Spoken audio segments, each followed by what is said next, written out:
We're going to install the transfer decal to the front rail of a Hammond. It's important that we get this straight and square so that it looks nice. The first thing we're going to do is take the transfer decal and make a reference line. I use the top of the letters. You could use the bottom, whatever. You can see that you can draw a line that matches the lettering.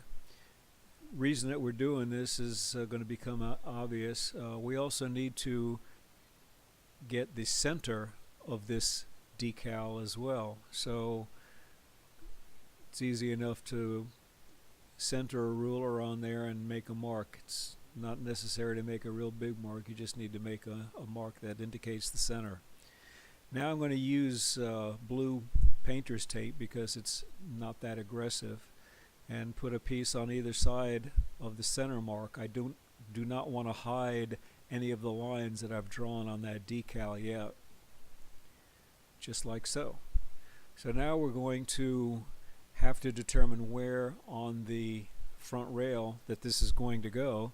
So we're going to put a piece of tape again in the approximate center, and then using a ruler you're going to mark the exact center of that rail.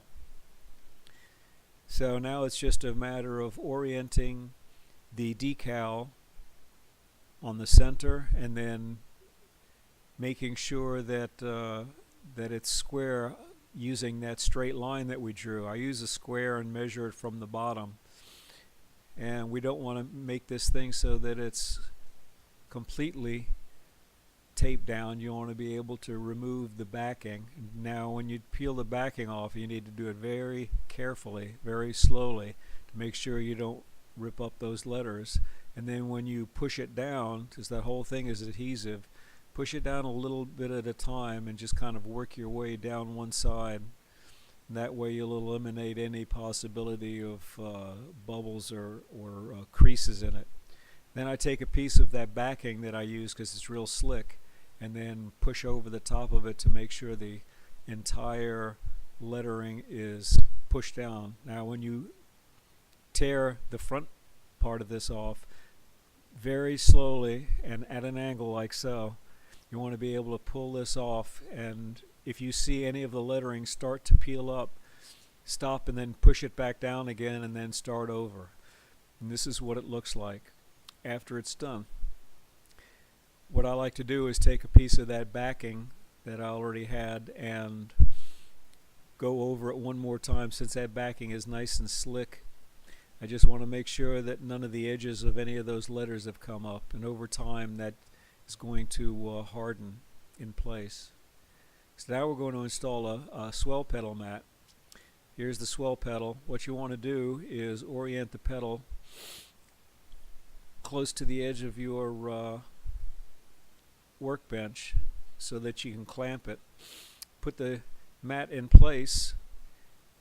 It's pretty easy to orient it if you can take your time and move it around like that to make sure it's the exact place you want. And then I use a piece of plastic. You could use a piece of wood, anything to kind of help clamp it down without hurting the mat itself. I just clamp it down so that that mat can't move anymore.